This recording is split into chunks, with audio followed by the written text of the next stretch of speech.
जय श्री राम। श्री राम चैनल के दर्शकों को मेरा बार बार नमन।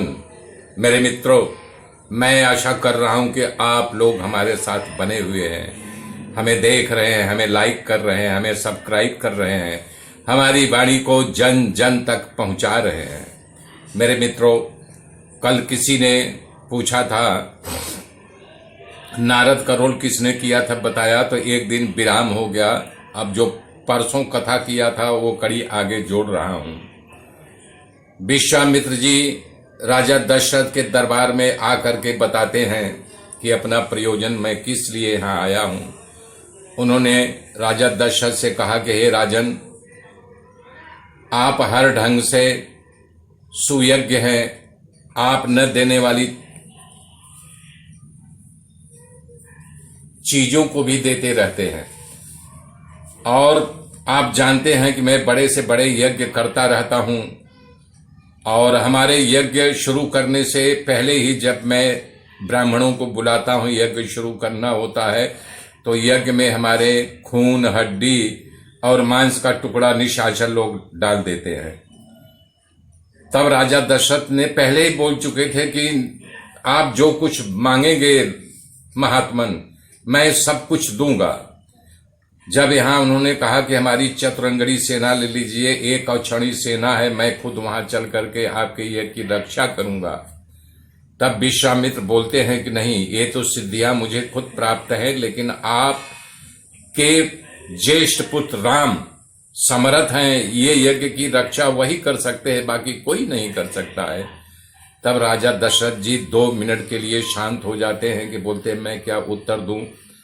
तब बुद्धिपूर्वक उन्होंने कहा कि महात्मन, हमारे चारों पुत्रों में मुझसे सबसे ज्यादा प्रिय राम है। अभी तो उनकी आयु 16 साल की ही हुई है, उससे भी कम है। अभी तीर्थाटन देशाटन करके आए हुए हैं और हमारे ऊपर इस समय कुसमय चल रहा है कि पता नहीं क्यों पीले होते जा रहे हैं। उनको न जाने क्या चिंता सता रही है, तो आप मुझे आज्ञा कीजिए। तब वहां विश्वामित्र जी कहते हैं कि आप जो है रघुकुल की गाथा को नष्ट करना चाह रहे हैं। अभी आपने ही कहा कि हमारे यहाँ रघुकुल रीति सदा चली आई, प्राण जाए पर वचन न जाए। आप अपने दिए हुए वचन से क्यों मुकर रहे हैं?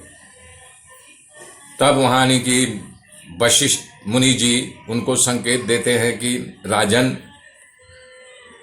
आपके कुल की खानदान की ये गाथा है कि जो कुछ कह देते हैं उसे अवश्य पूरा किया जाता है। तब आप ऐसा वचन दे करके फिर क्यों मुकर रहे हैं? आप श्री राम जी को क्या समझ रहे हैं? वो समर्थ हैं और उनको बुलाइए।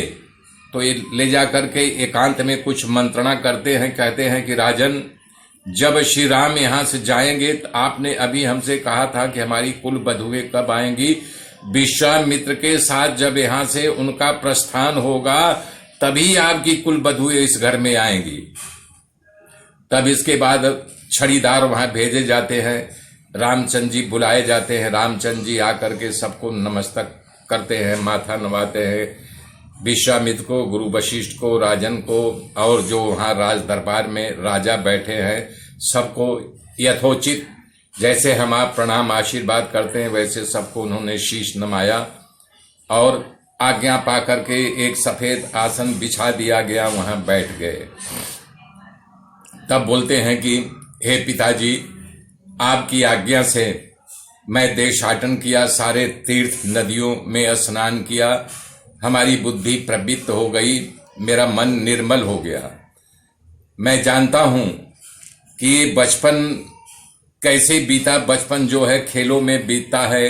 लड़का जो है माता पिता के अधीन रहता है, वो बालक हमेशा डरा सहमा रहता है, तो उसे तो ये भी पता नहीं मैं अच्छा कर रहा हूं कि बुरा कर रहा हूं। अगर बालक के सामने सर पे आ जाए तो भी उसे पकड़ने के लिए दौड़ेगा और पानी से भरा जलाशय हो उसको छोड़ दो तो बच्चा उसमें छपाछप करने के लिए उस जलाशय में कूद पड़ेगा। न तो उसे सर्प से भय होता है और न तो पानी से भय होता है। यहाँ तक कि वो बिस्तर पे ही मूत्र का त्याग करता है, मल का त्याग करता है, उसे ये भी पता नहीं कि मल मूत्र हमें किस ढंग से करना चाहिए।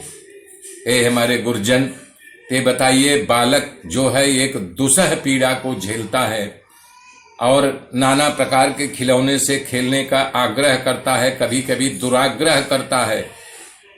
उसी खिलौने से खेलते खेलते एक ही मिनट नहीं बीता हुआ, उस खिलौने से अपना मुख मोड़ करके दूसरी तरफ मुड़ जाता है। तो भला बताइए हमारे गुरुजन, इस चंचल वृत्ति वाले बालक को क्या सुख मिलेगा, कहाँ से सुख मिलेगा? ये भी कह रहे हैं बालक तो ये भी नहीं जानता हमारा अपना कौन है, पराया कौन है। सिर्फ माता जिसको आदेश करती है कि पुत्र ये तुम्हारे पिता हैं, ये तुम्हारे भाई हैं, तुम्हारे हैं, उनको फिर उनके कहने से उसको बोध होता है। तो बोध लेते लेते लेते वो अपने बाल्यावस्था में नाना प्रकार के दुखों को झेलता है।